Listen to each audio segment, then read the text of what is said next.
به نام خدایی که جان آفرید، سخن گفتن اندر زبان آفرید. اما بعد، السلام علیکم و رحمت الله تعالی و برکاته. پدران و مادران عالی قدر و برادران و خواهران اهل اسلام من، بنده امروز با خواهش یک برادر اهل اسلام باز درباره موعظه جداشویی بسیار از اون پدر و مادران یک چند سخن میگویم.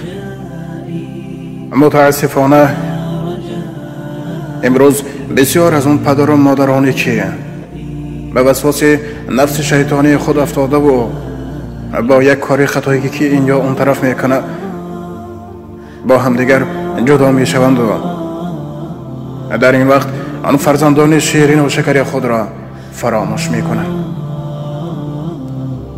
ولی حالا که طلاق در سخت‌ترین حالت در دین مبین اسلام جایز است، نه اینکه برای اون دوستی خطایی که در زندگی وا میخورد، چون امروز بسیار فرزندان از پدر و یا از مادر خود شکایت میکنند. روزی یک خواهر با واسطه SMS های اینترنتی برای ما عرض خود را بیان کرد. گفت دادر 7 سال می شود که شوهر من از روسیه با واسطه تلفن مرا جواب داده، با همراهی 4 نفر فرزند مرا تنها گذاشت و سبب در آن است که اون مرد به یک زنی ملتش تتر عاشق شده و برای اون نفس خود را سیر کردن از فرزند و از یار و خویش و تبار خود دور می شود. حتی به گفته‌های پدر و مادر گوش نکرده با اون زنی که در مهاجرت شناس شد با آن زندگی کرده، هم همسر و هم فرزندان خود را تنها میگذارد. و یک روز یک برادر دیگر گفت برادر، روزی در کوچه دیدم که یک جوانی خیلی شیرینکی همراه دوستانش بازی میکرد و وقتی ما را میدید به سوی من دوان آمده سلام داده خنده شیرین میکرد. هر بار از کوچه میگذاشتم این کودک حتما با من سلام کرده صحبت میکرد. لیکن روزی وقتی به سوی کار رفته ایستاده بودم، وقتی دیدم که این کودک در سر کوچه گریه داره و به نزد من نمی آید، برای همین خود رفتم به نزدش پرسیدم برادر جان به تو چی شد؟ آن کودک گفت اکا جان، چونی که میبینین همه اون دوستانم با همراه پدر و مادرانشان سر و گشت دارن و پدر و مادر اونها با اونان ولوسیپید و هر خیل اسباب پایی کودکانه خرید کرده دادند. لیکن پدر و مادر من جدا از زندگی میکنم و هیچ کسی ندارم که به من یگان بازیچه کودکانه و یا که یک ولوسیپید تحفه کند. و این برادر میگه وقتی که این را شنیدم بسیار گریم آمد، درونم بسیار سخت سوخت و از دست اون دادر گرفتم و به سوی آشخانه نزدیکی برده و راست خوراندم و سیر کننده و بعدا به اون یک ولوسیپید تحفهش کردم. و باور کنین در وقتی که به اون ولوسیپید رو تحفه کردم درونی مرا یک نوری بی بهای احاطه کرد. پدران و مادران عالی قدر، وقتی که در فکر طلاق میشوین فقط نفس خود را فکر میکنین. اول از احوال فرزندان، از اون حالتی که دل اونها عذاب میکشد از اون حس یک لحظه خوب اندیشه کرده، بعد به یک خلاصه دقیق آیین. زیرا نکاح این یک تلفن موبایلی خریدن نیست که امروز اگر از کار ناشایم شود پگاه روی دیگرش بخرین.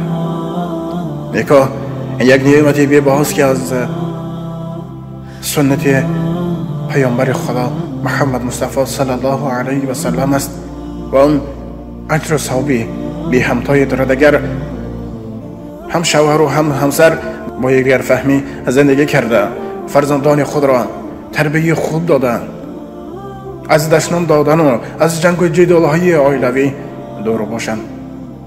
باز میگویم پدران، مادران و اون جوانهایی که با همسر خود نافهمی شد و یا اون خواهرانی که با شوهران خود نافهمی کردن و فرزند دارین، از اون فکر جدا شوی و از اون طلب طلاق کردن استغفر الله گوین. پیامبر خدا محمد مصطفی صلی الله علیه و سلم گفتند ابغض الحلال الی الله الطلاق. طلاق حلال است، لیک بدترین حلال در نزد خداوند. وقتی یک بنده مسلمان همسر خود را طلاق میده، عرش خداوند میلرزد. وقتی یک بنده مسلمان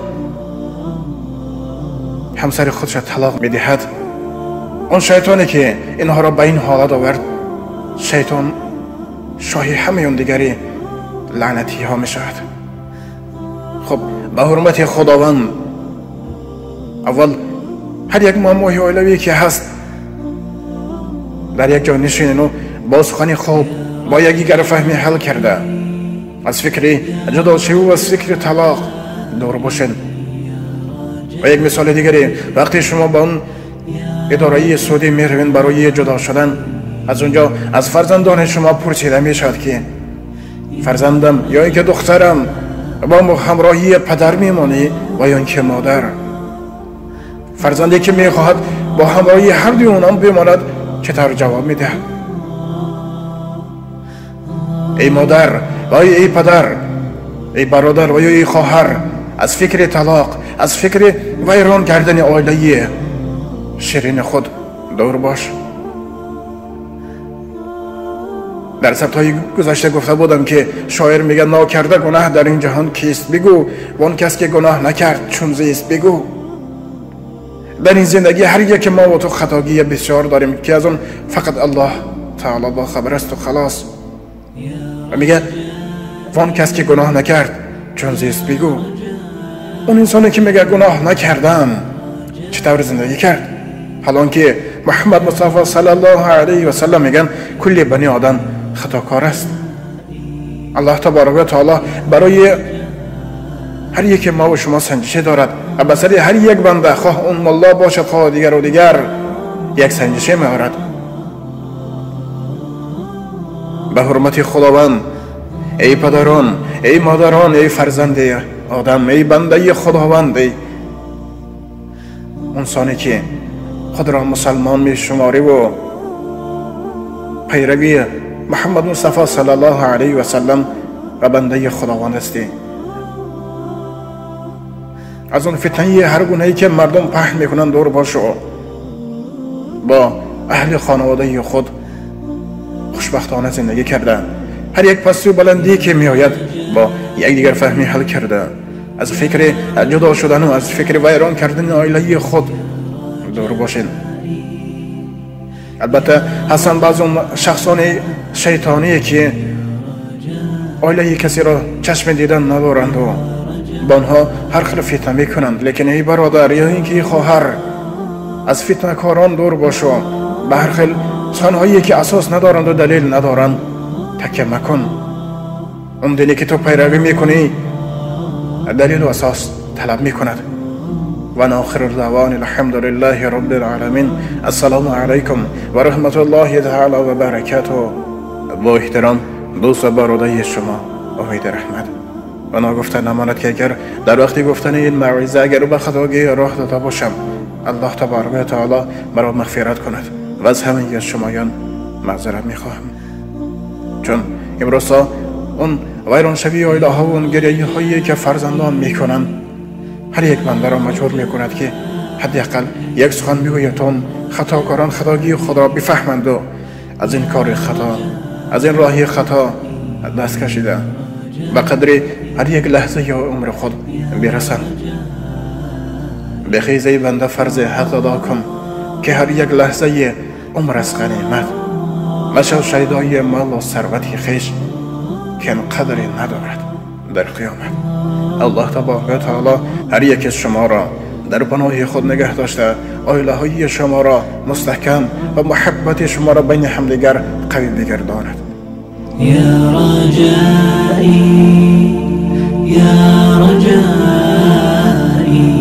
یا رجایی، یا رجایی.